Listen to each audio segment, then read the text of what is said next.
ನಮಸ್ಕಾರ ಪ್ರಿಯ ವೀಕ್ಷಕರೇ, ಸಂಗ್ರಾಮ ಟಿವಿಯ ರಾಜಕೀಯ ಸಂಗ್ರಾಮ ಕಾರ್ಯಕ್ರಮಕ್ಕೆ ಸ್ವಾಗತ. ನಾನು ನಿಮ್ಮ ರಮೇಶ್ ಅಕ್ಕೂರ್. ನಮ್ಮ ಜೊತೆಗಿದ್ದಾರೆ ಕೆಪಿಸಿಸಿ ಪ್ರಧಾನ ಕಾರ್ಯದರ್ಶಿಗಳು, ಮಾಧ್ಯಮ ವಕ್ತಾರರಾದಂತಹ ನಿಜಾಂ ಪೋದ್ದರ್ ಅವರು ಕೂಡ ಸಂಗ್ರಾಮ ಟಿವಿಯ ರಾಜಕೀಯ ಸಂಗ್ರಾಮ ಕಾರ್ಯಕ್ರಮಕ್ಕೆ ಸ್ವಾಗತವನ್ನು ಬಯಸ್ತೇನೆ.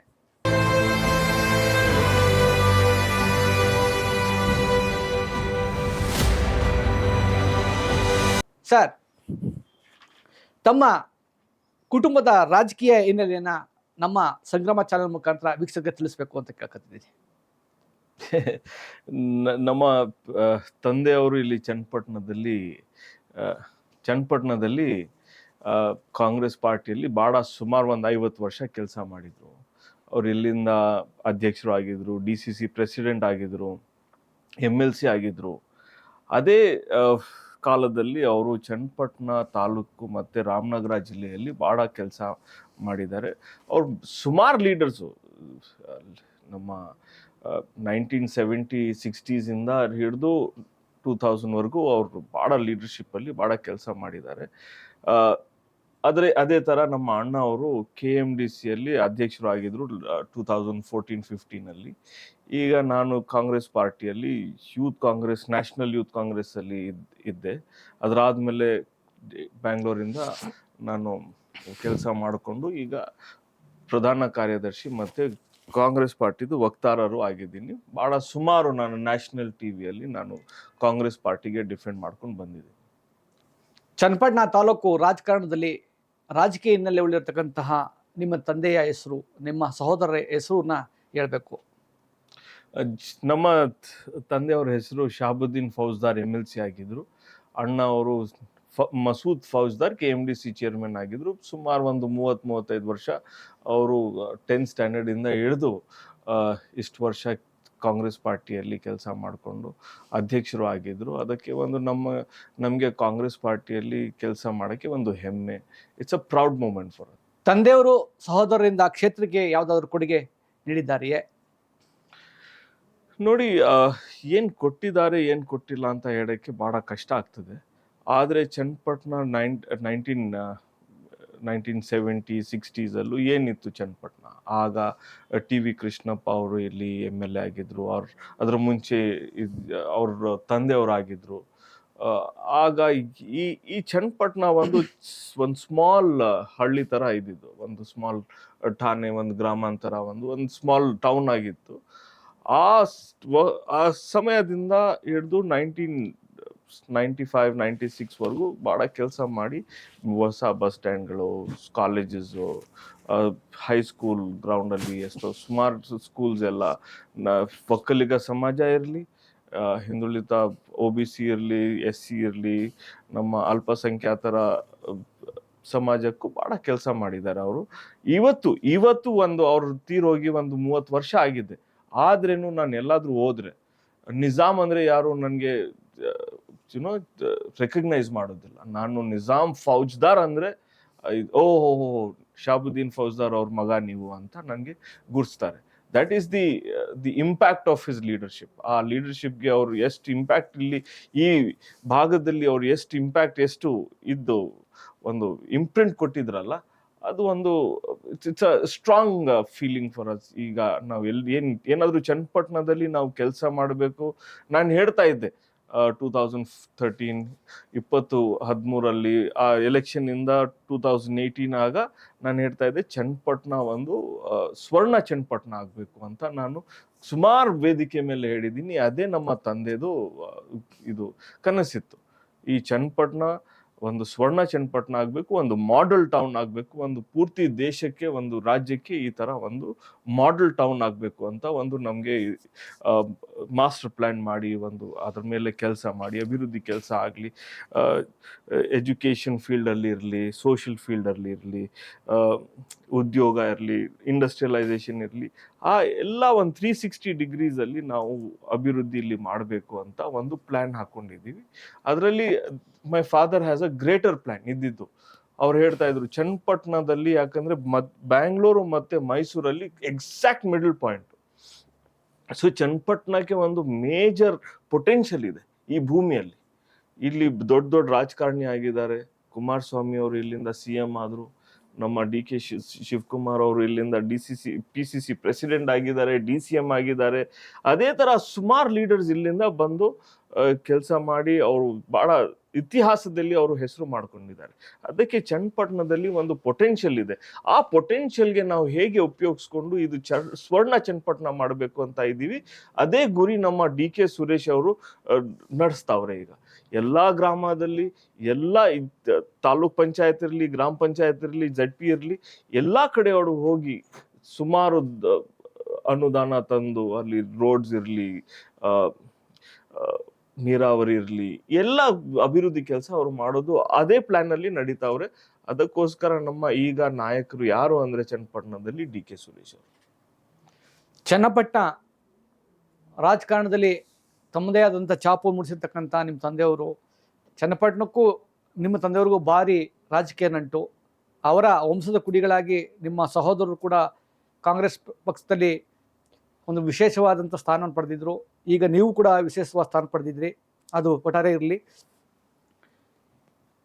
ಈ ತಿಂಗಳು 26ರಂದು ಬೆಂಗಳೂರು ಗ್ರಾಮಾಂತರ ಲೋಕಸಭಾ ಚುನಾವಣೆ ಮತದಾನ ನಡೆಯಲಿದೆ.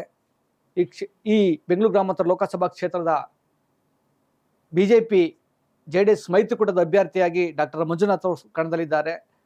ಕಾಂಗ್ರೆಸ್ ಅಭ್ಯರ್ಥಿಯಾಗಿ DK ಸುರೇಶ್ ಅವರು ಕಣದಲ್ಲಿದ್ದಾರೆ. ಯಾರು ಆಗ್ಬೋದು MP? ಯಾವುದು ಡೌಟೇ ಇಲ್ಲ. ನಮ್ಮ DK ಸುರೇಶ್ ಅವರು 10 ವರ್ಷ 8 ತಿಂಗಳದಿಂದ ಇಲ್ಲಿ ಸಂಸದರು ಆಗಿದ್ದಾರೆ. ನೀವು ಚನ್ನಪಟ್ಟಣ ಮತ್ತೆ ಈ ಬ್ಯಾಂಗ್ಳೂರ್ ರೂರಲ್ ಇತಿಹಾಸದಲ್ಲಿ ನೀವು ನೋಡಿದ್ರೆ ಯಾರಾದರೂ MP ಅವರು ಎಲ್ಲಾ ಗ್ರಾಮ ಪಂಚಾಯತ್ ಅಲ್ಲಿ ಇರಲಿ, ತಾಲೂಕ್ ಪಂಚಾಯತ್ ಇರಲಿ, ZP ಇರಲಿ, ಒಂದು ಟೌನ್ ಅಲ್ಲಿ ಏನಾದ್ರು ಕೆಲಸ ಮಾಡಿದ್ರೆ, ಎಲ್ಲಾ ಕಡೆ ಭೇಟಿ ಕೊಟ್ಟಿದ್ರೆ ಒಬ್ಬರೇ ಏಕಾಏಕಿ ಅವರು DK ಸುರೇಶ್ ಅವ್ರು ಬಿಟ್ರೆ ಇಲ್ಲಿ ಈ ಬ್ಯಾಂಗ್ಳೂರ್ ಗ್ರಾಮಾಂತರ ಕಾನ್ಸ್ಟಿಟ್ಯೂಯೆನ್ಸಿಯಲ್ಲಿ ನನಗೆ ಬೇರೆ ಯಾವುದು ಲೀಡರೇ ಕಾಣಿಸ್ತಾ ಇಲ್ಲ. He is the only man. ಈ ವಿಭಾಗದಲ್ಲಿ ಯಾರಾದರೂ ಅಭಿವೃದ್ಧಿ ಮಾಡಬೇಕಂದ್ರೆ ಒಬ್ಬರೇ ಪಾಸಿಬಿಲಿಟಿ, ಒಬ್ಬರೇ ಯಾರು ಅಂದ್ರೆ DK ಸುರೇಶ್ ಅವ್ರು ಬಿಟ್ರೆ ಬೇರೆ ಯಾರು ಇಲ್ಲಿ MP ಆಗೋದು ಚಾನ್ಸೇ ಇಲ್ಲ. ಅವ್ರ ಕೆಲಸ ಮಾಡಿರೋದು 10 ವರ್ಷದಲ್ಲಿ ನಾನು ನೋಡಿದ್ದೀನಿ. ಸುಮಾರು ಒಂದು ವಾರದಲ್ಲಿ 5 ದಿವಸ ಅವರು ಎಲ್ಲಾ ಕಡೆ ಒಂದು ಪ್ರವಾಸ ಮಾಡಿಕೊಂಡು ಕೆಲಸ ಮಾಡಿಕೊಂಡು ಒಂದು ಊರಲ್ಲಿ ಯಾರ್ಯಾರ ಮನೆ ಎಷ್ಟು ಮನೆ ಇದೆ, ಯಾರು ಕೆಲಸ ಮಾಡಬೇಕಾಗಿದೆ, ಎಷ್ಟು ಕೆಲಸ ಮಾಡಬೇಕು ಅಂತ ಒಂದು ಅವ್ರ ಪ್ಲಾನ್ ಅಲ್ಲಿ ನೀವು ನೋಡಿದ್ರೆ ಮೈಕ್ರೋ ಲೆವೆಲ್ ಪ್ಲಾನಿಂಗ್ ಮಾಡ್ತಾರೆ ಅವರು. ಆ ಮೈಕ್ರೋ ಲೆವೆಲ್ ಪ್ಲಾನಿಂಗ್ ಮಾಡುವಾಗ ಒಬ್ಬ ಸಂಸದರಿಗೆ ಹೇಗೆ ಮಾಡಬೇಕು, ಏನ್ ಮಾಡಬೇಕು, ಎಷ್ಟು ಮಾಡಬೇಕು ಅಂತ ಅವ್ರಿಗೆ ಎಷ್ಟು ಗೊತ್ತಿದೆ. ಈ ಭಾಗದಲ್ಲಿ, ಈ ಕಾನ್ಸ್ಟಿಟ್ಯೂಯೆನ್ಸಿಯಲ್ಲಿ ನನ್ ಕೇಳಿದ್ರೆ ಬೇರೆ ಯಾರು ಇಲ್ಲ. DK ಸುರೇಶ್ ಈ ಸತಿ ಗೆಲ್ಲೋದು. 3ನೇ ಸತಿ 4ನೇ ಸತಿ ಫುಲ್ ಥರ್ಡ್ ಟರ್ಮ್ ಅವರು ತಿರ್ಗಾ ಇಲ್ಲಿ MP ಆಗಿ ನಮ್ಮ ದೇಶದ ಪಾರ್ಲಿಮೆಂಟ್ ಅಲ್ಲಿ ಚನ್ನಪಟ್ಟಣ, ರಾಮನಗರ, ಕನಕಪುರ, ಮಾಗಡಿ ಎಲ್ಲ 8 ಅಸೆಂಬ್ಲಿ ಕಾನ್ಸ್ಟಿಟ್ಯೂಯೆನ್ಸೀಸ್ಗೆ ರಿಪ್ರೆಸೆಂಟೇಷನ್ ಯಾರಾದರೂ ಇವಾಗ ಮಾಡಬೇಕಂದ್ರೆ DK ಸುರೇಶ್ ಅವರು.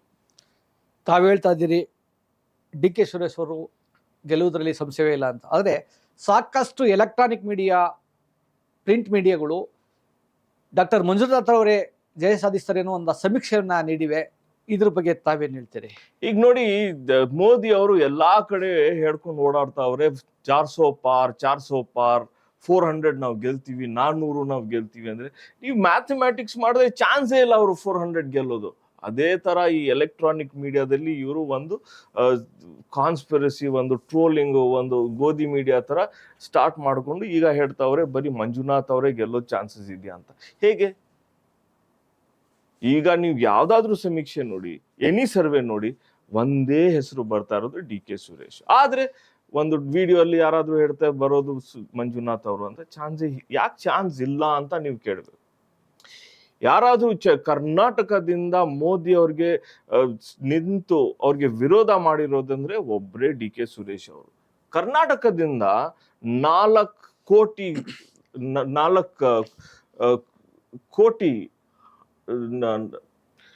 ಲಕ್ಷ ಕೋಟಿ ದುಡ್ಡು ಇಲ್ಲಿಂದ ನಮ್ಮ ಟ್ಯಾಕ್ಸ್ ಮನಿ ಹೋಗ್ತಾ ಇದೆಯಲ್ಲ, ಅದು ವಾಪಸ್ ಬರ್ತಾ ಇರೋದು 40,000 crores to 50,000 crores, 40,000 ಕೋಟಿ 50,000 ಕೋಟಿ.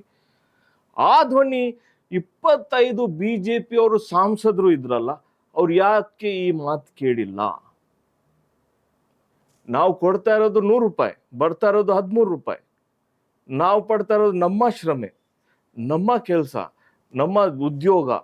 ಅದರಿಂದ ಅಷ್ಟು 4 ಲಕ್ಷ ಕೋಟಿ ಆ ದುಡ್ಡು ಕೇಂದ್ರಕ್ಕೆ ಹೋಗ್ತಾ ಇದೆ. ಆದ್ರೆ ಯಾವುದು ಬಿಜೆಪಿ ಸಂಸದರು ಯಾರು ಮೋದಿ ಅವ್ರಿಗೆ ಒಂದು ರಿಕ್ವೆಸ್ಟ್ ಮಾಡಿಲ್ಲ. ಆ ಸಂದರ್ಭದಲ್ಲಿ ಕರ್ನಾಟಕ ಸ್ಟೇಟು, ರಾಜ್ಯಕ್ಕೆ ಏನಾದ್ರು ನ್ಯಾಯ ಸಿಗ್ಬೇಕಾಗಿದ್ರೆ ಒಬ್ಬರೇ ಆ ಥರ ಧ್ವನಿ ಎತ್ತಿರೋದು ಅವರು ಡಿ.ಕೆ. ಸುರೇಶ್ ಅವರು. ಆ ಸಂದರ್ಭದಲ್ಲಿ ಕರ್ನಾಟಕ ಜನ, ನಮ್ಮ ಬ್ಯಾಂಗ್ಳೂರ್ ಗ್ರಾಮಾಂತರ ಜನ ಅವ್ರಿಗೆ ಗೊತ್ತಿದೆ, ನಮ್ಗೆ ಏನಾದ್ರು ಹಕ್ಕು ಸಿಗ್ಬೇಕಾಗಿದ್ರೆ, ನಮ್ಗೆ ಏನಾದ್ರು ನ್ಯಾಯ ಸಿಗ್ಬೇಕಾಗಿದ್ರೆ ಒಬ್ಬರೇ ಅಲ್ಲಿ ಫೈಟ್ ಮಾಡೋದು ಕೆಪಾಸಿಟಿ ಇಟ್ಕೊಂಡು ಒಬ್ರು ರಾಜಕಾರಣಿ ಯಾರಾದ್ರೂ ಅಂದ್ರೆ ಡಿ.ಕೆ. ಸುರೇಶ್ ಅವರು.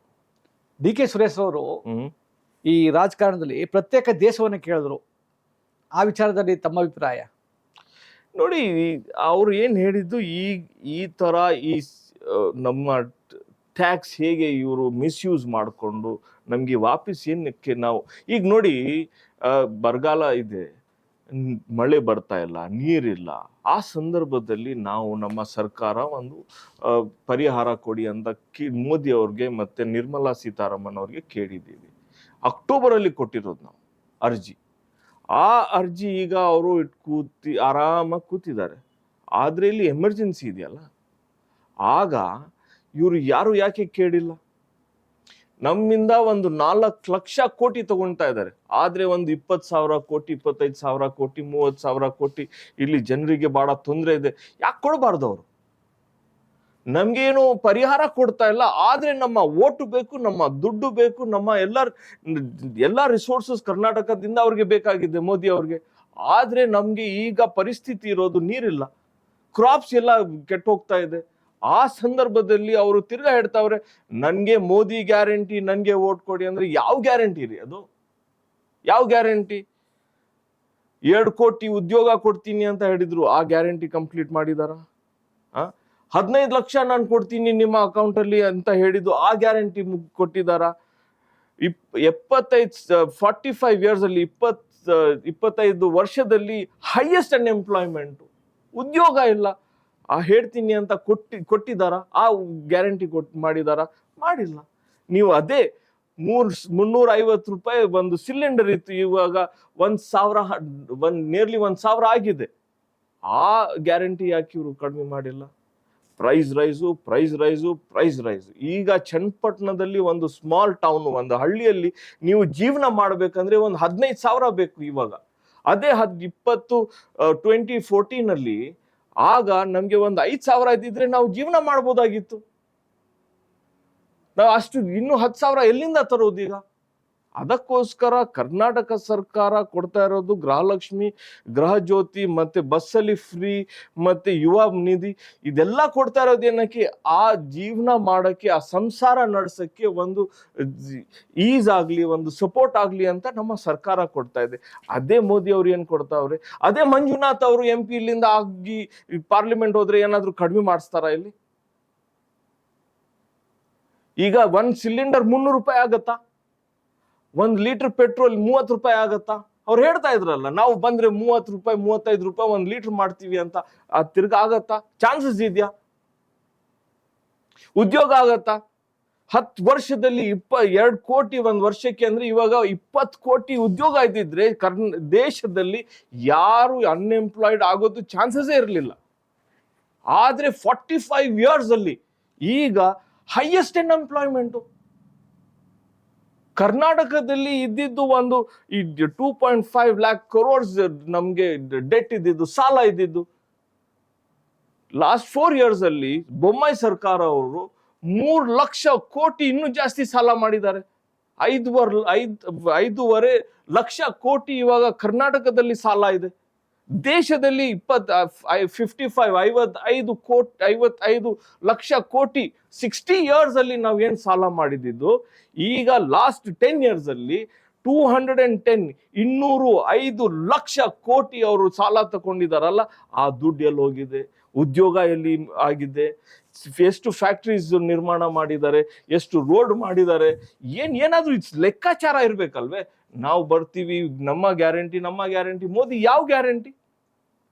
ಏನಾದ್ರೂ ಗ್ಯಾರಂಟಿ ಅವ್ರಿಗೆ ಏನಾದ್ರೂ ಹೇಳಿದ್ರೆ, ಅವರು ಮ್ಯಾನಿಫೆಸ್ಟೋಲಿ ಏನಾದ್ರೂ ಹೇಳಿರೋದು ಅದು ಪೂರ್ತಿ ಕಂಪ್ಲೀಷನ್ ಮಾಡಿರೋದು ಒಂದು ಎಕ್ಸಾಂಪಲ್ ಕೊಡಿ, ನಾನು ಹೇಳ್ತೀನಿ ಆಯ್ತಪ್ಪ ನಾವು ಬಿಡ್ಬಿಡ್ತೀವಿ ಈ ಫೈಟು, ನೀವೇ ಆಗ್ಬಿಡಿ ಸಂಸದರು, ನೀವೇ ಪ್ರೈಮ್ ಮಿನಿಸ್ಟರ್ ಆಗ್ಬಿಡಿ ಅಂತ ಹೇಳ್ಬೋದು. ಆದ್ರೆ ಇದು ಯಾವುದು ಏನು ಮಾಡಿಲ್ಲ. ಆದ್ರೆ ನಮ್ಮ ಡಿ ಕೆ ಸುರೇಶ್ ಅವ್ರ ಮೇಲೆ, ಡಿ ಕೆ ಶಿವಕುಮಾರ್ ಅವ್ರ ಮೇಲೆ ಸುಮ್ಮನೆ ಬರೀ ಆರೋಪ ಮೇಲೆ ಆರೋಪ ಮಾಡೋದು.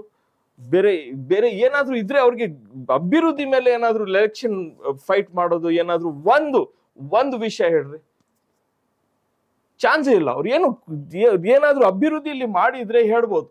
ಅವರು ಕಂಡ್ಬಿಡ್ತಾರೆ. ಒಬ್ರು ಹೇಳ್ತಾವ್ರೆ ನನ್ಗೆ ಇದ್ಮೇಲೆ ನನ್ ಮೇಲೆ ಈ ದ್ವೇಷ ಆಯ್ತು, ಆ ದ್ವೇಷ ಆಯ್ತು. ಏನು ಏರ್ಗು ಆಗಿಲ್ಲ. ಅವ್ರಿಗೆ ಬರೀ ರಾಜಕೀಯ ಮಾಡಬೇಕು, ದುಡ್ಡು ಮಾಡಬೇಕು, ದೇಶ ಹಾಳು ಮಾಡಬೇಕು ಅಂತ ಓಡಿದ್ದಾರೆ.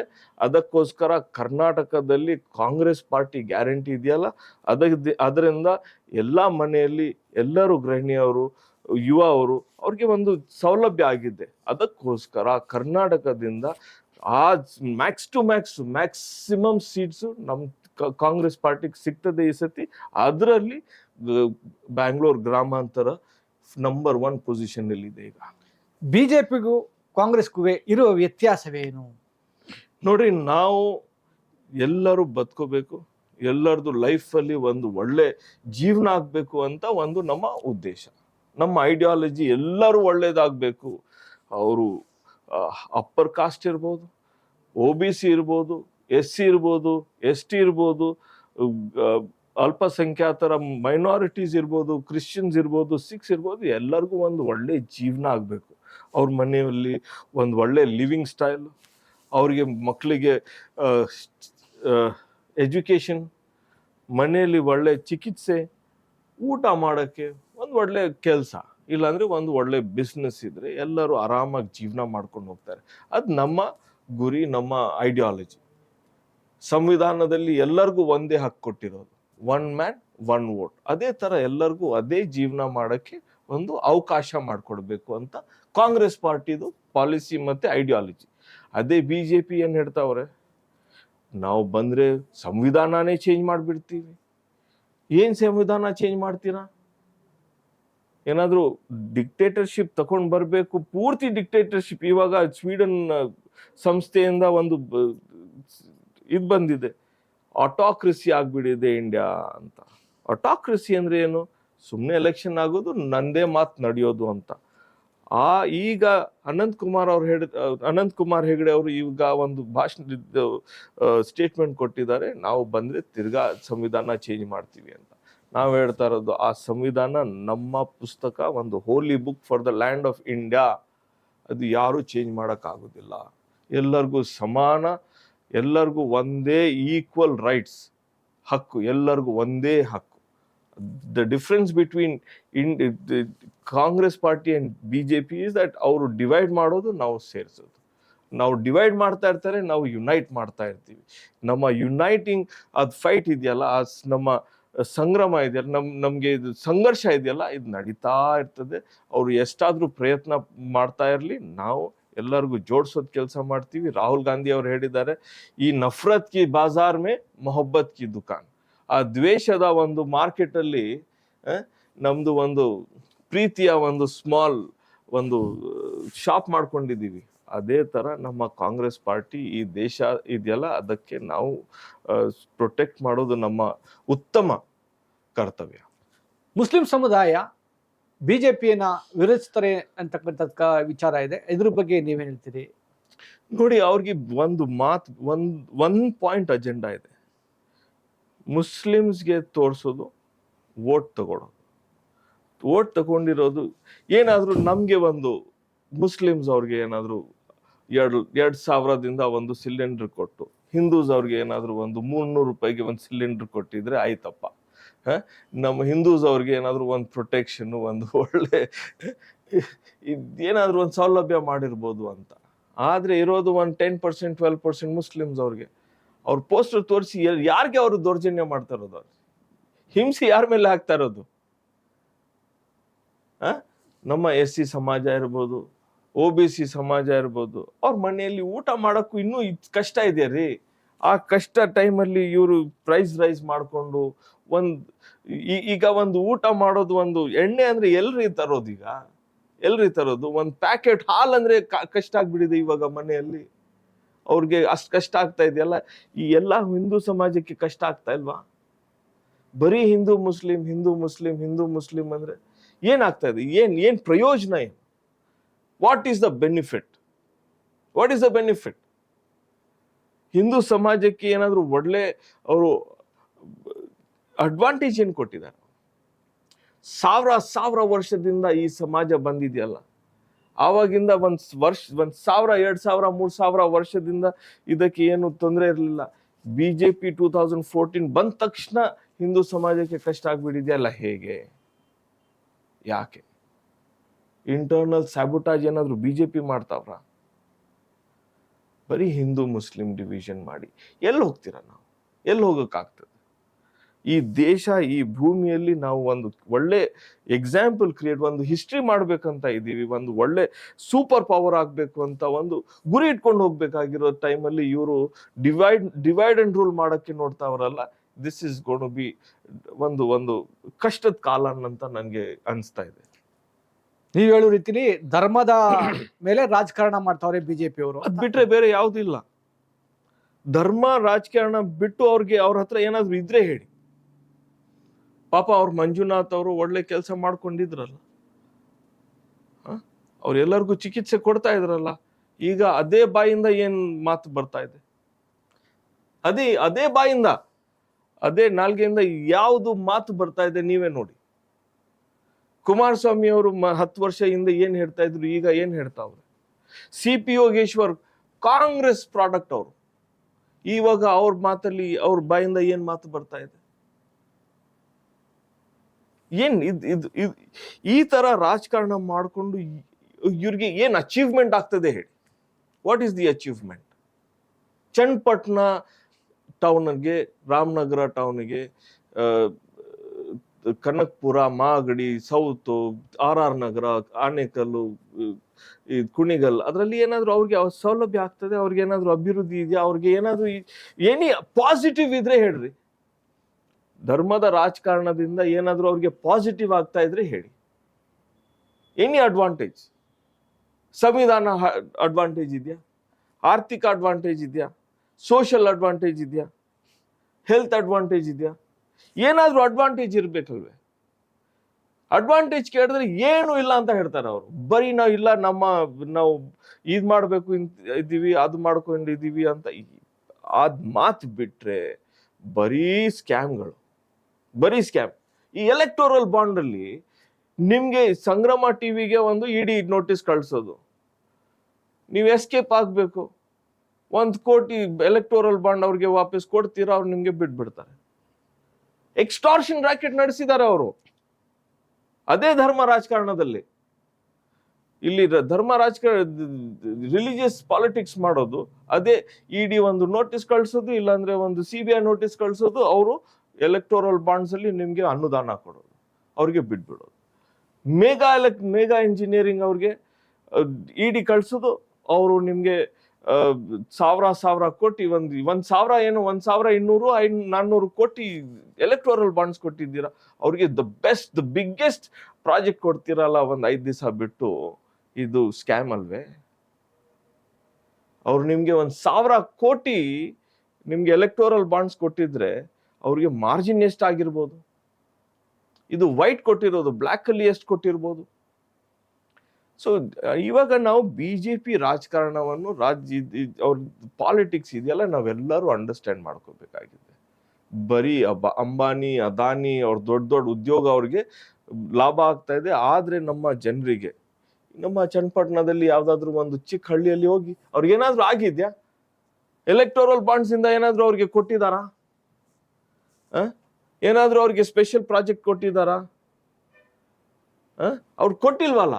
ಅದಕ್ಕೆ ಯಾಕೆ ಓಟ್ ಕೊಡ್ಬೇಕು ನಾವು? BJPಗೆ ಇಂಡಿಯಾದಲ್ಲಿ ಯಾಕೆ ನಾವು ಓಟ್ ಕೊಟ್ಟು ಅವ್ರಿಗೆ ಸರ್ಕಾರ ಕೊಡ್ಬೇಕು ಅಂತ ಯಾವ್ದಾದ್ರು ಒಂದ್ ಒಳ್ಳೆ ಪಾಯಿಂಟ್ ಇದ್ರೆ ಹೇಳಿ, ಏನೇ ಆರ್ಗ್ಯುಮೆಂಟ್ ಇದ್ರೆ ಹೇಳಿ.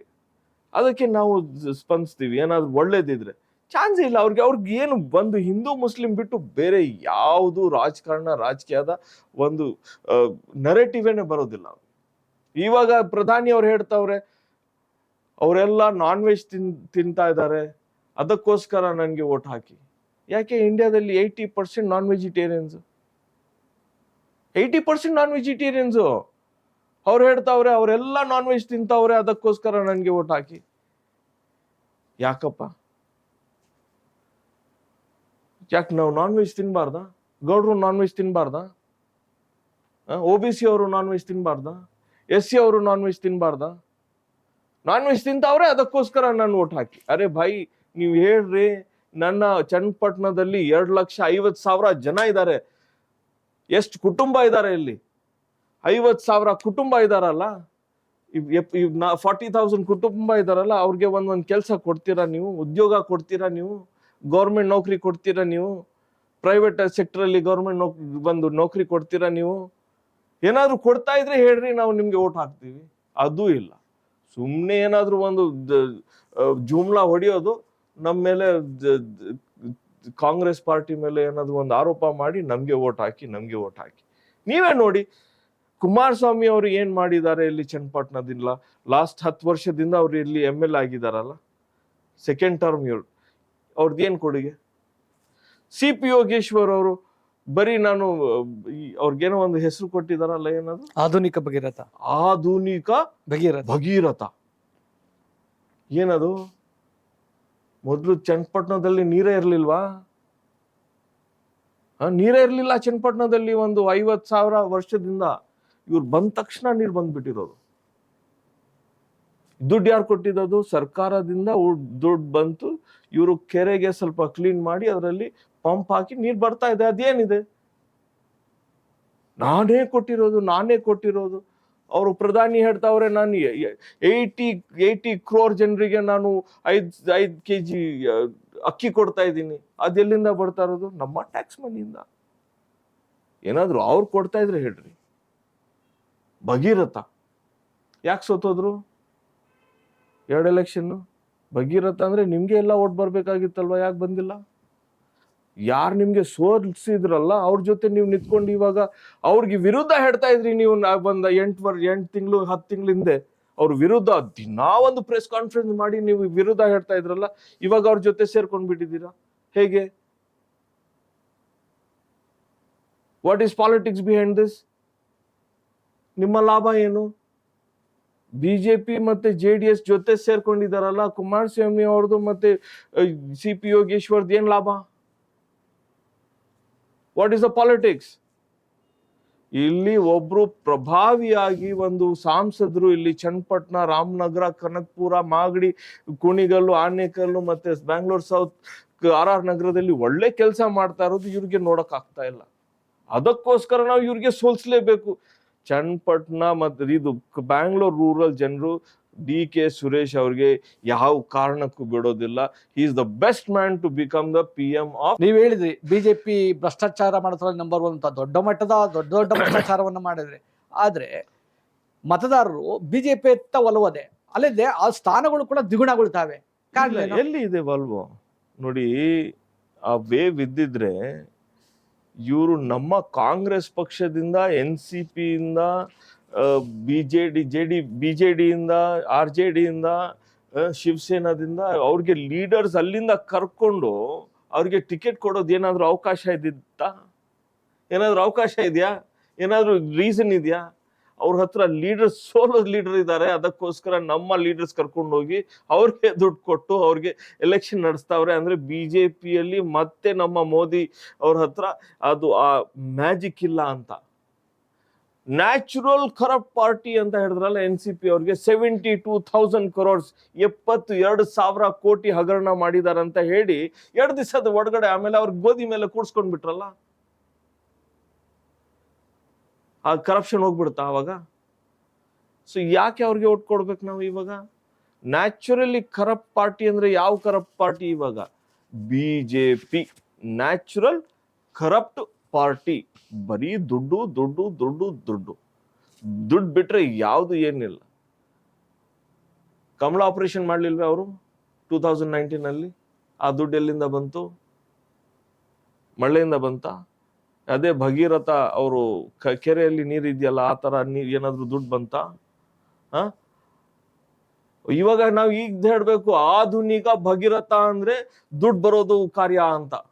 ನೀರ್ ಬರ್ತಾ ಇಲ್ಲ ಇಲ್ಲಿ, ಆ ಪೈಪ್ ಇಂದ ಇವಾಗ ದುಡ್ಡು ಬರ್ತಾ ಇರೋದು. ಅದಕ್ಕೋಸ್ಕರ ನಮ್ಮ ಹತ್ರ ಬಲ ಇದೆ, ನಾವೇ ಗೆಲ್ತೀವಿ ಅಂತ ಹೇಳ್ತಾವ್ರೆ.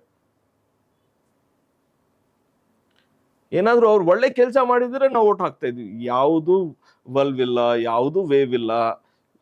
ಕರ್ನಾಟಕದಲ್ಲಿ 20 ಹೆಚ್ಚು ಕರ್ನಾಟಕದಲ್ಲಿ ನಮ್ಮ ಕಾಂಗ್ರೆಸ್ ಸಂಸದರು ಗೆಲ್ಲೋದು, ಮತ್ತೆ ನ್ಯಾಷನಲ್ ಲೆವೆಲ್ ಅಲ್ಲಿ ಮೋದಿಗೆ 180 ಮೇಲೆ ಸೀಟ್ಸ್ ಬರೋದು ಚಾನ್ಸೇ ಆಗ್ತಾ ಇಲ್ಲ.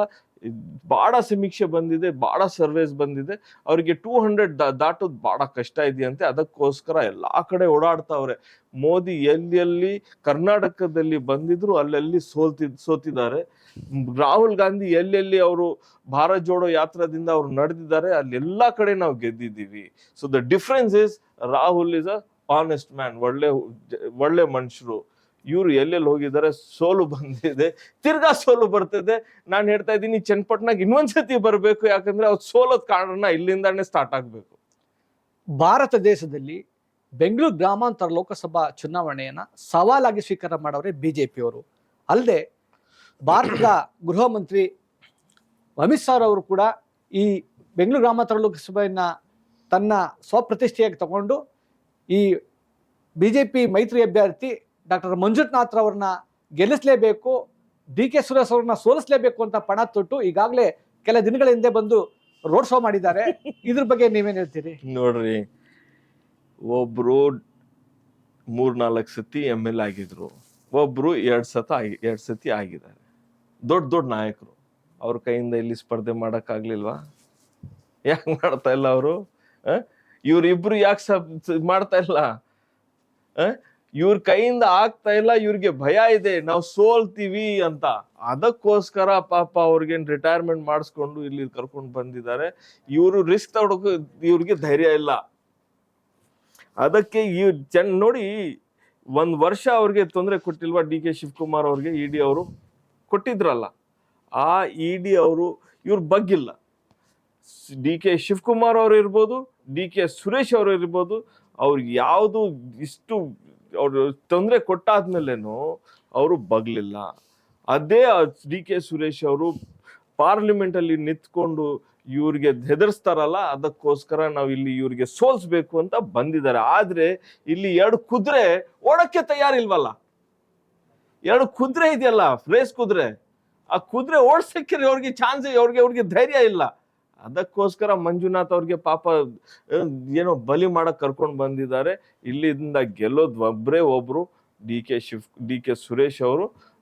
ನಾವು ಅವ್ರಿಗೆ ಎಲ್ಲಾ ಪ್ರಯತ್ನ ಪಡ್ತೀವಿ, ನಮ್ಮ ಶ್ರಮ ಇರ್ತದೆ, ನಾವೆಲ್ಲರೂ ಜನ ಸೇರ್ಕೊಂಡು ಅವ್ರಿಗೆ ಗೆಲ್ಸೋದು. ಅದೇ ನಮ್ಮ he will be the poster boy of our Karnataka in parliament. Bengaluru ಗ್ರಾಮಾಂತರ ಲೋಕಸಭೆಯಲ್ಲಿ ಬಿಜೆಪಿ JDS ಮೈತ್ರಿ ಆಗದೆ ಅಂದ್ರೆ ಈ ವಿಧಾನಸಭಾ ಕ್ಷೇತ್ರದಲ್ಲಿ HD ಕುಮಾರಸ್ವಾಮಿ ಅವರು, CP ಯೋಗೇಶ್ವರ್ ಅವರು ಮೈತ್ರಿ ಆಗಿರುವುದರಿಂದ ನಿಮ್ಗೇನಾದ್ರೂ ಬೇರೆ ರೀತಿಯಾದ ಪರಿಣಾಮ ಬೀರಬಹುದೇ? ಏನು ನೀವು ನೋಡಿ, ಆರಾಮಾಗಿರ್ಬೋದು. ಇಲ್ಲಿ ಒನ್ ಲೈನ್ ಅಲ್ಲಿ ಎಲೆಕ್ಷನ್ ನಡೀತಾ ಇದೆ. ಇಬ್ರು ಎಲೆಕ್ಷನ್ ಮಾಡಕ್ಕೆ ತಯಾರಿಲ್ಲ, ಒಬ್ರು ನಡ್ಕೊಂಡು ಅವರು ಸ್ಪರ್ಧೆ ಮಾಡ್ತಾವ್ರೆ. ನೀವು ಎಲ್ಲಾದ್ರೂ DK ಸುರೇಶ್ ಅವರು ಮುಖದ ಮೇಲೆ ಏನಾದ್ರು ಟೆನ್ಷನ್ ನೋಡಿದ್ದೀರಾ? ನಗ್ತಾವ್ರೆ ಆರಾಮಾಗಿ, ಎಲ್ಲರಿಗೂ ನಗುದಿಂದ ಮಾತಾಡ್ಕೊಂಡು ಓಡಾಡ್ತಾವ್ರೆ. ಎಲ್ಲರೂ ಎಷ್ಟು ನೀವು ನೋಡಿ, ನಿನ್ನೆ ಹಾರೋಳ್ಳಿಯಲ್ಲಿ ಒಂದು ಒಳ್ಳೆ ರೋಡ್ ಶೋ ಆಗ್ತಾ ಇತ್ತು. ಜನರು ಎಷ್ಟು ಸಮುದ್ರ ಆಗಿತ್ತು ಅಲ್ಲಿ. ಅದೇ ನೀವು CP ಯೋಗೇಶ್ವರ್ ಅವರಿರ್ಲಿ, HD ಕುಮಾರಸ್ವಾಮಿ ಅವರಿರ್ಲಿ, ಅವ್ರ ಮುಖದ ಮೇಲೆ ಬಹಳ ಟೆನ್ಷನ್ ಇದೆ. ಏನಂದ್ರೆ ಅವರಿಗೆ ಭಯ ಇದೆ.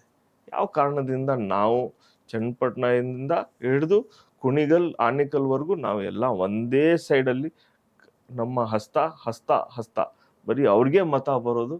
3 ಲಕ್ಷದಿಂದ ಜಾಸ್ತಿ ಹೆಚ್ಚಿಂದ ನಾವು ಗೆಲ್ತೀವಿ ಅಂತ ನಮ್ಗೆ ಒಂದು ಸಮೀಕ್ಷೆ, ಒಂದು ಎಕ್ಸ್ಪೆಕ್ಟೇಷನ್ ಇದೆ.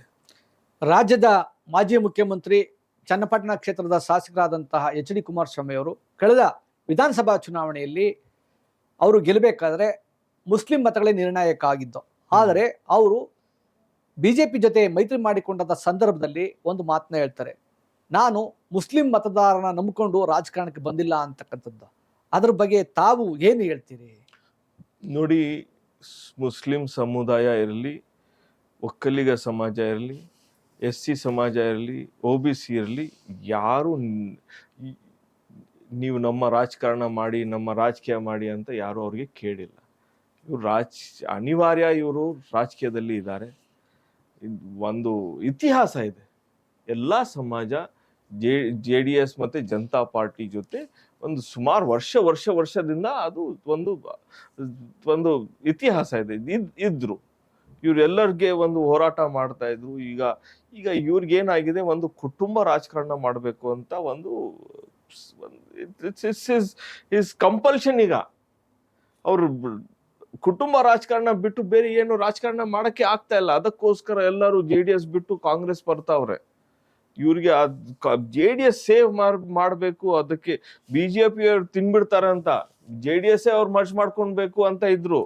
ಆ ಸಂದರ್ಭದಲ್ಲಿ ಅವ್ರು JDSಗೆ ಸೇವ್ ಮಾಡಬೇಕು ಅಂತ 2 ಸೀಟ್ ತಗೊಂಡಿದ್ದಾರೆ. ಪಾಪ 2 ಸೀಟು BJP ಹತ್ರ. ಅವ್ರು ಒಬ್ರೇ ನಿಂತಿದ್ರೆ 2 ಸೀಟ್ ಆರಾಮಾಗಿ ಗೆಲ್ಬೋದಾಗಿತ್ತು. 3 ಸೀಟ್ ಬಿಟ್ಬಿಡಿ, ಅದು ಅದರಲ್ಲಿ ಕೌಂಟೇ ಮಾಡಬಾರ್ದು. ನಾವು ಕೌಂಟೇ ಮಾಡಬಾರ್ದು, 2 ಅಂತ ಹೇಳ್ಬೋದು. ಚನ್ನಪಟ್ಟಣದಲ್ಲಿ ಆಕ್ಚುಲಿ JDS ಸೀಟ್, ಅದು ಗ್ರಾಮಾಂತರ JDS ಸೀಟ್ ಇರ್ಬೇಕಾಗಿತ್ತು. ಆದ್ರೆ 3 ತಗೊಂಡಿದಾರಲ್ಲ, 1 ಮೈನಸ್ ಮಾಡ್ಬಿಡಿ, 2 ಸೀಟಲ್ಲಿ ಫೈಟ್ ಮಾಡ್ತಾರೆ. ಎಲ್ಲಾ 0 ಸಿಫರ್ ರೌಂಡ್ ನಾನು ಮುಸ್ಲಿಂ ಸಮುದಾಯ ಬೇಕಾಗಿಲ್ಲ ಅಂತ ಹೇಳಿದ್ರೆ, ಇಷ್ಟು 3 ತಲೆ 4 ತಲೆ ಮುಸ್ಲಿಮ್ಸ್ ಅವರು ಮತ್ತೆ ಅಲ್ಪಸಂಖ್ಯಾತರ ಅವ್ರ ಕುಟುಂಬಗಳು ಅವ್ರ ಜೊತೆ ಇದ್ದು, ಅವ್ರ ಜೊತೆ ಹೋರಾಟ ಮಾಡ್ಕೊಂಡು ಬಂದಿದ್ದು, ಅವ್ರ ಜೊತೆ ಇವರು ಒಂದು ದ್ರೋಹ ಮಾಡ್ದಂಗೆ ಇವರು ಹೇಳ್ತಾವ್ರೆ. ಆದ್ರೆ ದೇವರು ಇದ್ದಾರೆ, ಎಲೆಕ್ಷನ್ ಆಗ್ತದೆ, ಇವರು ಸೋಲ್ತಾರೆ. DK ಶಿವಕುಮಾರ್ ಮತ್ತೆ DK ಸುರೇಶ್ ಅವರು ಗೆಲ್ತಾರೆ. ಇಲ್ಲಿ ಅದರಲ್ಲಿ ಯಾವುದು ಇವರು ಏನ್ ಹೇಳಿದ್ರೇನು ಇವ್ರಿಗೆ BJP ಸ್ವಲ್ಪ ಟಚ್ ಆಗಿದೆಯಲ್ಲ, ಅದು ಕಲರ್ ಬರ್ತದೆ. ಆ ಕಲರ್ ಬಂದ್ಬಿಟ್ಟಿದೆ. ಸ್ವಲ್ಪ ಒಂದು 2-3 ತಿಂಗಳು ಆಮೇಲೆ ಎಲ್ಲ ವಾಪಸ್ ನನ್ನ ಬಾಂಧವರು ಕಣ್ಣಲ್ಲಿ ನೀರು ಹಾಕೋದು ಅದೆಲ್ಲ ಸ್ಟಾರ್ಟ್ ಆಗ್ತದೆ. ನೀವು ವಾಪಸ್ ನನ್ನ ಹತ್ರ ಬಂದ್ಬಿಡ್ರಿ, ನಾನು ನಿಮ್ಗೆ ನ್ಯಾಯ ಕೊಡಿಸ್ತೀನಿ, ನಾನು ನಿಮ್ಗೆ ಅಭಿವೃದ್ಧಿ ಮಾಡಿಸ್ಕೊಡ್ತೀನಿ, ಅದೆಲ್ಲ ಹೇಳೋದು ಸ್ಟಾರ್ಟ್ ಆಗ್ತದೆ. ನೋಡಿ, ಈ ಫಸ್ಟ್ ವೇವ್ ಆದ್ಮೇಲೆ ಫಸ್ಟ್ ಫೇಸ್, ನಮ್ಮ ಕರ್ನಾಟಕ ಫಸ್ಟ್ ಫೇಸ್ ಎಲೆಕ್ಷನ್ ಆದ ತಕ್ಷಣ ಇವ್ರದ್ದು ಕಲರ್ ಚೇಂಜ್ ಆಗ್ತದೆ. ತಿರ್ಗಾ ವಾಪಸ್ ಅದೇ ಮಾತು, ನನ್ಗೆ ಕ್ಷಮಿಸ್ಬಿಡಿ ಅಂತಾರೆ, ಆಮೇಲೆ ನೀವು ನನ್ನ ಜೊತೆ ಬನ್ನಿ ಅಂತಾರೆ. ಅದೆಲ್ಲ ಒಂದು ಪೊಲಿಟಿಕಲ್ ನರೇಟಿವ್ ಅವ್ರು ಕ್ರಿಯೇಟ್ ಮಾಡ್ಕೊಂತವ್ರೆ. ಏನೋ ಅವ್ರ ಪಾಪ ಅವರು ಹಳ್ಳಿಯ ಅವ್ರಿಗೆ ಗೆಲ್ಸ್ಬೇಕು ಅಂತ ಏನೇನೋ ಪ್ರಯೋಗ ಮಾಡ್ತಾವ್ರೆ. ಆದ್ರೆ ಕರ್ನಾಟಕ ಜನತೆ ಡಿಸೈಡ್ ಮಾಡ್ಕೊಂಡಿದೆ, ಈ 5 ಗ್ಯಾರಂಟಿ, ಗೃಹಲಕ್ಷ್ಮಿ, ಗೃಹ ಜ್ಯೋತಿ, ಬಸ್ಸು, ಇದು 5 kg 10 kg ಅಕ್ಕಿ ಮತ್ತೆ ಯುವ ನಿಧಿ ಇದೆಯಲ್ಲ, ಇದಕ್ಕಿಂತ ನಮ್ಮ ಹೆಂಗಸರಿಗೆ, ನಮ್ಮ ಲೇಡೀಸ್ಗೆ, ನಮ್ಮ ಮನೆ ಯಾರ್ಯಾರು ಗೃಹಿಣಿ ಇದಾರಲ್ಲ ಅವ್ರಿಗೆ ಬಹಳ ಅವಕಾಶ ಆಗಿದೆ, ಅವ್ರಿಗೆ ಬಹಳ ಸೌಲಭ್ಯ ಆಗಿದೆ. ಅದಕ್ಕೋಸ್ಕರ ಎಲ್ಲರೂ ನಮ್ಮ ಕರ್ನಾಟಕ ಸರ್ಕಾರ ಮತ್ತೆ ಕಾಂಗ್ರೆಸ್ ಪಾರ್ಟಿ ಜೊತೆ ನಿಂತು ನಾವು ಗೆಲ್ತೀವಿ ಈ ಸತಿ. ಅದಾದ್ಮೇಲೆ ನಾವು ನಮ್ಮ ಕರ್ತವ್ಯ ಅದು ಕರ್ನಾಟಕ ಜನತೆಗೆ ನಾವು ಎಲ್ಲಾ ತರ ಸೌಲಭ್ಯ ಮಾಡ್ಕೊಡ್ಬೇಕು, ಅದ್ ಮಾಡ್ತೀವಿ ನಾವು. ಗ್ಯಾರಂಟಿ ಯೋಜನೆಗಳು ಈ ಬಾರಿ ಬೆಂಗಳೂರು ಗ್ರಾಮಾಂತರ ಲೋಕಸಭಾ ಕ್ಷೇತ್ರದ ಕಾಂಗ್ರೆಸ್ ಅಭ್ಯರ್ಥಿ DK ಸುರೇಶ್ ಅವರ ಕೈ ಹಿಡಿಬಹುದೇ? ಇದೆ, ಅದು ಒಂದೇ ಅಲ್ಲ, ಅದು ಇಟ್ಸ್ ಅನ್ ಆಡೆಡ್ ಅಡ್ವಾಂಟೇಜ್ ನಮ್ಗೆ. ಅದು ಗ್ಯಾರಂಟೀಸ್ ಇರ್ತಿರ್ಲ ಅಂದ್ರೇನು, if you think there are no guarantee ಇಲ್ಲ, 5 ಗ್ಯಾರಂಟಿ ಇಲ್ಲ, ಆದ್ರೇನು DK ಸುರೇಶ್ ಅವರು ಗೆಲ್ತಾ ಇದ್ರು. ಬಟ್ ಅವರು ಏನ್ ಮಾಡಿದ್ದಾರೆ, ನಮ್ಮ ಬ್ಯಾಂಗ್ಳೂರ್ ಡಿವಿಷನ್ ನಲ್ಲಿ ನಾವು ಒಂದು 2-3 ಆಫೀಸಸ್ ಮಾಡ್ಕೊಂಡಿದೀವಿ. ಅದೇ ಆಫೀಸಸ್ ಇಂದ ಯಾವ ಗ್ರಾಮಾಂತರದಲ್ಲಿ ಎಷ್ಟು ಜನಗೆ ಈ ಗ್ಯಾರಂಟಿ ಸಿಗ್ತಾ ಇದೆ, ಯಾರಿಗೆ ಸಿಗ್ತಾ ಇಲ್ಲ, ಯಾಕೆ ಸಿಗ್ತಾ ಇಲ್ಲ ಅಂದ್ರೆ ನಾವು ಅದ್ ಪೇಪರ್ ವರ್ಕ್ ಹೇಗೆ ನಾವು ರೆಡಿ ಮಾಡ್ಕೋಬೇಕು ಅಂತ ಒಂದು ಪ್ರೊಸೆಸ್ ಸೆಟ್ ಮಾಡ್ಕೊಂಡು ಬಿಟ್ಟಿದ್ದಾರೆ DK ಸುರೇಶ್ ಅವರು. ಎಲ್ಲಾ ಮನೆಗೆ ಈ ಗ್ಯಾರಂಟಿ ಬರಬೇಕು, ಯಾರ್ಯಾರಿಗೆ ನೆಸೆಸಿಟಿ ಇದೆ ಅವ್ರಿಗೆಲ್ಲರಿಗೂ ಬರಬೇಕು ಅಂತ ಅವರು ಒಂದು ಪ್ಲ್ಯಾನು, ಒಂದು ಒಳ್ಳೆ ಎಫಿಷಿಯೆಂಟ್ ಆಗಿ ಒಂದು ಕೆಲಸ ಮಾಡೋ ಟೀಮ್ ಮಾಡಿಕೊಂಡು ಇಟ್ಟಿದ್ದಾರೆ. ಎಲ್ಲ ಗ್ರಾಮದಲ್ಲಿ ಎಲ್ಲರಿಗೂ ಒಂದು ಗ್ಯಾರಂಟಿ ಸಿಗ್ತಾ ಇದೆ. ಅದಕ್ಕೋಸ್ಕರ ಈ guarantee will be an added advantage. ಅದಕ್ಕೋಸ್ಕರ ನಾನು ಹೇಳ್ತಾ ಇರೋದು, ಲಾಸ್ಟ್ ಟೈಮ್ ನಾವು ಒಂದು 2 ಲಕ್ಷದಿಂದ ಗೆದ್ದಿದ್ದು, ಈ ಸತಿ 3 ಲಕ್ಷದಿಂದ ಜಾಸ್ತಿ ಹೆಚ್ಚು ಓಟಿಂದ ನಾವು ಗೆಲ್ತೀವಿ ಅಂತ. ಲೋಕಸಭಾ ಚುನಾವಣೆ ಮುಗಿದ ನಂತರ ಕಾಂಗ್ರೆಸ್ ಸರ್ಕಾರದ ಗ್ಯಾರಂಟಿ ಯೋಜನೆಗಳು ರದ್ದಾಗ್ತವೆ ಅಂತ ಹೇಳ್ತಾ ಇದ್ದಾರೆ. ಅದ್ರ ಬಗ್ಗೆ ನೀವೇನ್ ಹೇಳ್ತೀರಿ? ಇದು ಯಾರು ಬಿಜೆಪಿ ಅವ್ರು ಹೇಳಿದ? ಇದು ಬಿಜೆಪಿ ಅವರು ಸುಳ್ಳು ಪಾರ್ಟಿ ಅಲ್ವೇ? ಅವ್ರ ಫ್ಯಾಕ್ಟ್ರಿನೇ ಅದು, ಬರೀ ಸುಳ್ಳು ಹೇಳೋದು ಪಾರ್ಟಿ. ಅವ್ರು ಹೇಳಿರೋದೇ ಅವ್ರು ಕೊಟ್ಟಿಲ್ಲ ರೀ. ನಾವು ಕೊಡ್ತಾ ಇರೋದು ಅಂತ ಕೊಡ್ಬೇಡಿ ಅಂತ ಹೇಳ್ತಾವ್ರಲ್ಲ. ಅವ್ರು ಹೇಳ್ತಾ ಇದಾರೆ ಕರ್ನಾಟಕದಲ್ಲಿ ಜನ ಸೋಂಬೇರಿ ಆಗ್ಬಿಡ್ತಾವ್ರೆ ಅಂತ. ನೀವೇ ಹೇಳ್ರಿ. ಒಬ್ರು ಮಹಿಳೆ 2 ಮಕ್ಳಿದ್ದಾರೆ, ಗಂಡ ಇಲ್ಲ, ಲೇಡಿ ಇದ್ದಾರೆ, ಅವ್ರ 2 ಮಕ್ಳು. ಅವ್ರ ಜೀವನ ನಡಿಬಾರ್ದ ಹೇಳಿ? ವಯಸ್ಸಾಗ್ಬಿಟ್ಟಿದೆ, ಗಂಡ ಹೆಂಡತಿ ಒಬ್ರೇ ಇದ್ದಾರೆ, ಅವ್ರಿಗೆ ಸಪೋರ್ಟ್ ಸಿಗ್ತಾ ಇದೆ, ಅವ್ರು ಸಿಗ್ಬಾರ್ದಾ? ಒಬ್ಬ ಮಹಿಳೆ ಎಲ್ಲಾದ್ರೂ ಕೆಲ್ಸಕ್ಕೆ ಹೋಗ್ತಾ ಇದ್ದಾರೆ, ಅವ್ರಿಗೆ ಬಸ್ ಫ್ರೀ ಆಗಿದೆಯೇ, ಅದಾಗಬಾರ್ದಾ? ಆ ಸೌಲಭ್ಯ ಕೊಡಬಾರ್ದ ಅಂತ ಹೇಳ್ಬಿಡಿ ನೀವು ಇವಾಗ್ಲೇ. ನೀವು ಕೊಡ್ತಾ ಇರೋದೇ ತಪ್ಪು. ಆಮೇಲೆ ಸ್ಟಾಪ್ ಆಗತ್ತೆ, ಸ್ಟಾಪ್ ಆಗ್ತಾ ಇಲ್ಲ, ಸ್ಟಾರ್ಟ್ ಹಾಗೆ ಇರ್ತದೆ, ವರ್ಷ ಹಾಗೆ ಇರ್ತದೆ ಅಂತ ಅದ್ ಬೇರೆ ಮಾತು. ನೀವು ಕೊಡಬಾರ್ದು ಅಂತ ಹೇಳ್ಬಿಡಿ ಒಂದ್ಸತಿ. ಅದ್ ಕೊಡ್ತಾ ಇರೋದೇ ತಪ್ಪು ಅಂತ ಹೇಳ್ಬಿಡಿ. 55,00,000 ಕೋಟಿ ನಾವು ಕೊಟ್ಟು ಎಲ್ಲರಿಗೂ ನಾವು ಈ ತರ ಒಂದು ಸೌಲಭ್ಯ ಮಾಡ್ತಾ ಇದ್ದೀವಲ್ಲ, ಅದು ತಪ್ಪು ಅಂತ ಹೇಳ್ಬಿಡಿ. ಬೊಮ್ಮಾಯಿ ಅವ್ರು ಹೇಳ್ತಾರ, ಯಡಿಯೂರಪ್ಪ ಅವ್ರು ಹೇಳ್ತಾರ, ಆರ್ ಅಶೋಕ್ ಅವ್ರು ಹೇಳ್ತಾರ, ಅಶ್ವಥ್ ನಾರಾಯಣ ಅವ್ರು ಹೇಳ್ತಾರ, ಇಲ್ಲಿ CP ಅವ್ರ ಯೋಗೇಶ್ ಅವರು ಹೇಳ್ಬಿಡ್ಲಿ, ಈ ಗ್ಯಾರಂಟಿಗಳು ತಪ್ಪು ಅಂತ ಹೇಳಲಿ. ಕೊಡ್ತಾ ಇದ್ದೀವಿ, ಕೊಡೋದಿಲ್ಲ ಫ್ಯೂಚರ್ ಅಲ್ಲಿ, ಅದ್ ಬೇರೆ ಮಾತು. ಈಗ ಕೊಡ್ತಾ ಇರೋದು ತಪ್ಪು ಅಂತ ಹೇಳ್ಬಿಡ್ಲಿ. ಧೈರ್ಯ ಇದೆಯಾ? ನಾವು ಗ್ಯಾರಂಟಿ ಕೊಟ್ಟಿದ್ದೀವಿ, ಈ 5 ವರ್ಷ ನಾವು ಕೊಡ್ತೀವಿ, ಅದಾದ್ಮೇಲೆ ತಿರ್ಗಾ ನಮ್ಮ ಸರ್ಕಾರ ಬರ್ತದೆ, ಅದರಿಂದ ಬೆಟರ್ ಗ್ಯಾರಂಟೀಸ್ ನಾವು ನೆಕ್ಸ್ಟ್ ಟರ್ಮ್ ಅಲ್ಲಿ ಕೊಡ್ತೀವಿ.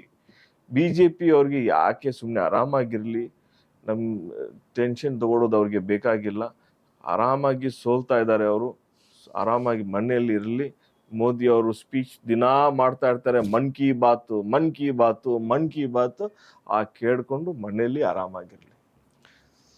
ಕುಮಾರಸ್ವಾಮಿ ಅವರು ಚುನಾವಣಾ ಪ್ರಚಾರದ ಸಂದರ್ಭದಲ್ಲಿ ಗ್ಯಾರಂಟಿ ಯೋಜನೆಗಳಿಂದ ಗ್ರಾಮೀಣ ಹೆಣ್ಣು ಮಕ್ಕಳು ದಾರಿ ತಪ್ಪಿದ್ದಾರೆ ಎಂದು ಹೇಳಿಕೆಯನ್ನು ನೀಡಿದ್ದಾರೆ. ಈಗಾಗಲೇ ಕಾಂಗ್ರೆಸ್ನ ಮಹಿಳಾ ಕಾಂಗ್ರೆಸ್ ಹಾಗೂ ಎಲ್ಲ ಜಿಲ್ಲಾ ಕೇಂದ್ರಗಳಲ್ಲಿ ಪ್ರತಿಭಟನೆ ಮಾಡಿದೆ. ಕುಮಾರಸ್ವಾಮಿ ಹೇಳಿಕೆಗೆ ನೀವೇ ಪ್ರತಿಕ್ರಿಯೆ ಏನು ಕೊಡ್ತೀರಿ?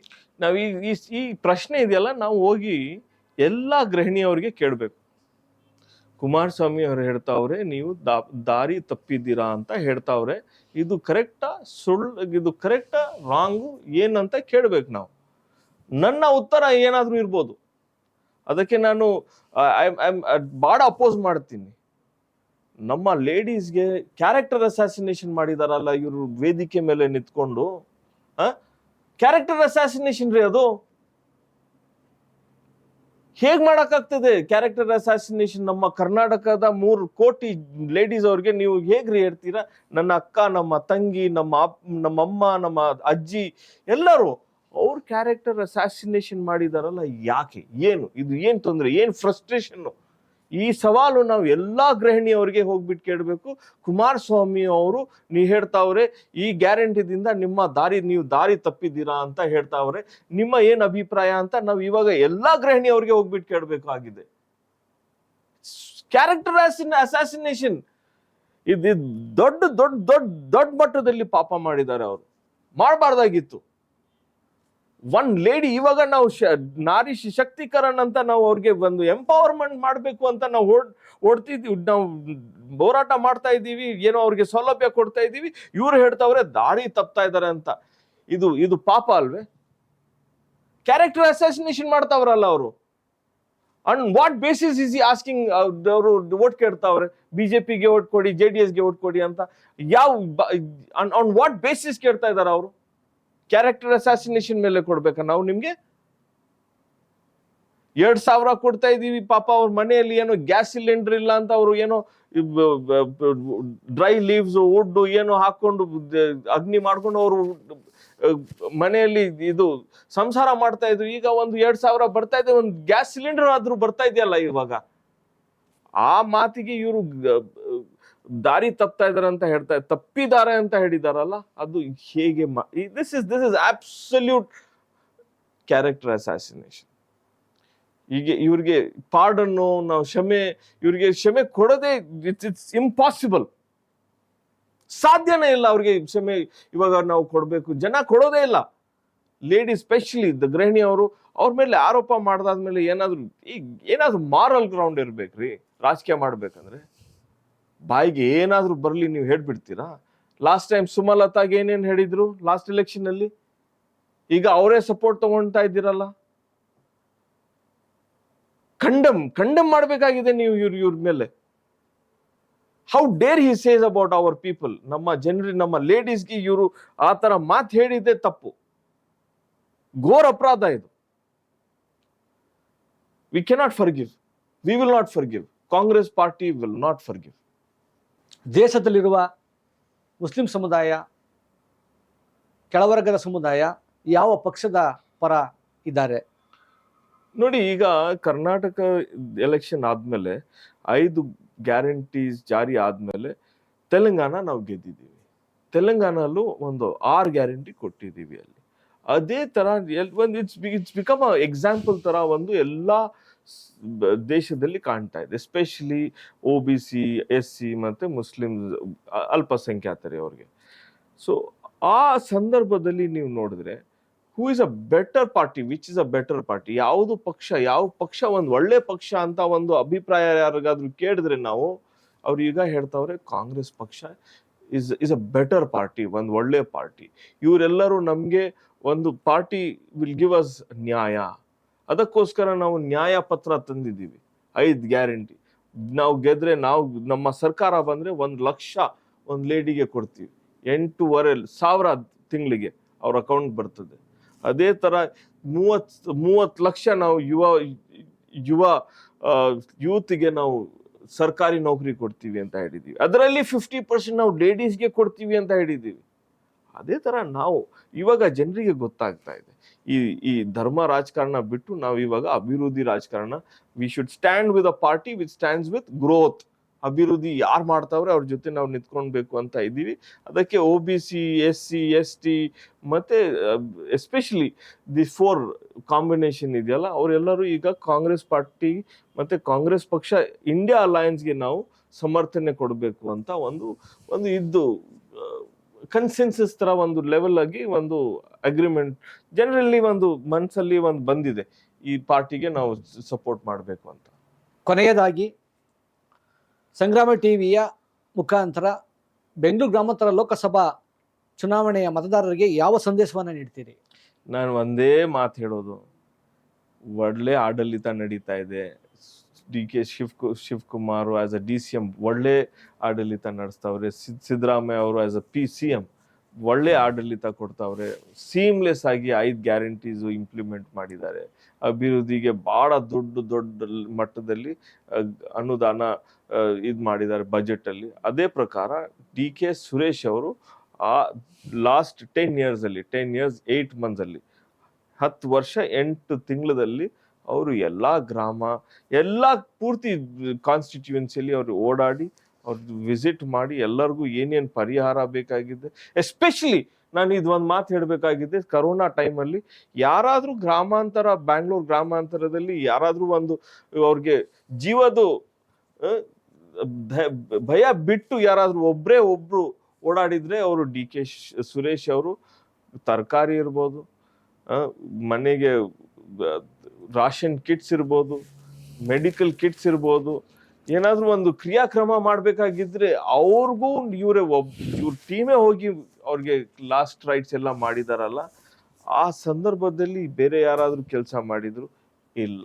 ಅದಕ್ಕೋಸ್ಕರ ನಾವು ಈ ಸತಿ ಯಾರಾದ್ರೂ ಒಂದು ಒಳ್ಳೆ ಲೀಡರ್ ಅಂದ್ರೆ ಒಬ್ರು ಏಕಾಏಕಿ DK ಸುರೇಶ್ ಅವ್ರಿಗೆ ನೀವೆಲ್ಲರೂ ಮತ ಕೊಡಿ, ಅವ್ರಿಗೆ ಗೆಲ್ಸಿ, ಇನ್ನೂ ಅವ್ರಿಗೆ ಬಲ ಕೊಡಿ, ಇನ್ನೂ ಅವ್ರಿಗೆ ಶಕ್ತಿ ಕೊಡಿ, so that he works for you, he works for Karnataka, he works for Bangalore rural and every person, ಎಲ್ಲರಿಗೂ ಅವ್ರಿಗೆ ಕೆಲಸ ಮಾಡೋದು ಒಂದು ಶಕ್ತಿ ಕೊಟ್ಟರೆ ಅವ್ರು ಇನ್ನೂ ಜಾಸ್ತಿ ಇಲ್ಲಿ ಕೆಲಸ ಮಾಡೋಕ್ಕೆ ಅವ್ರಿಗೆ ಒಂದು ಪ್ರೇರಣೆ ಸಿಗ್ತದೆ. ಅದಕ್ಕೋಸ್ಕರ ಈ ಬಾರಿ ನೆಕ್ಸ್ಟ್ ಬಾರಿ ಬರೋದು ನೆಕ್ಸ್ಟ್ ಬಾರಿ ಒಂದೇ party, Congress party, D K Shivakumar Suresh ಅವ್ರಿಗೆ ನೀವು ಮತ ಕೊಡಿ, ಅವ್ರಿಗೆ ಗೆಲ್ಲಿಸಿ, ನೀವು ಸ್ವರ್ಣ ಚನ್ನಪಟ್ಟಣ, ಸ್ವರ್ಣ ಬ್ಯಾಂಗ್ಳೂರ್ ರೂರಲ್ ಆಗ್ತದೆ ಅಂತ ನಾನು ಹೇಳ್ಕೊಂತೀನಿ. ನನ್ನ ಮನವಿ ಏನಂದ್ರೆ ಎಲ್ಲರೂ ಕಾಂಗ್ರೆಸ್ ಪಾರ್ಟಿ, ಕಾಂಗ್ರೆಸ್ ಪಕ್ಷಕ್ಕೆ ವೋಟ್ ಕೊಡಿ. ಇಲ್ಲಿವರೆಗೆ ನಮ್ಮ ಜೊತೆ ಇದ್ದಂತಹ KPCC ಪ್ರಧಾನ ಕಾರ್ಯದರ್ಶಿಗಳು ಹಾಗೂ ಮಾಧ್ಯಮ ವಕ್ತಾರರಾದಂತಹ ನಿಜಾಂ ಪದ್ದವರವರು ಹಲವಾರು ರಾಜಕೀಯದ ವಿಚಾರಗಳನ್ನು ಇಲ್ಲಿ ತಿಳಿಸಿಕೊಟ್ಟಿದ್ದಾರೆ. ಅವರಿಗೆ ಸಂಗ್ರಾಮ ಟಿವಿಯ ರಾಜಕೀಯ ಸಂಗ್ರಾಮ ಕಾರ್ಯಕ್ರಮದ ಪರವಾಗಿ ಧನ್ಯವಾದಗಳನ್ನು ಅರ್ಪಿಸ್ತೀನಿ.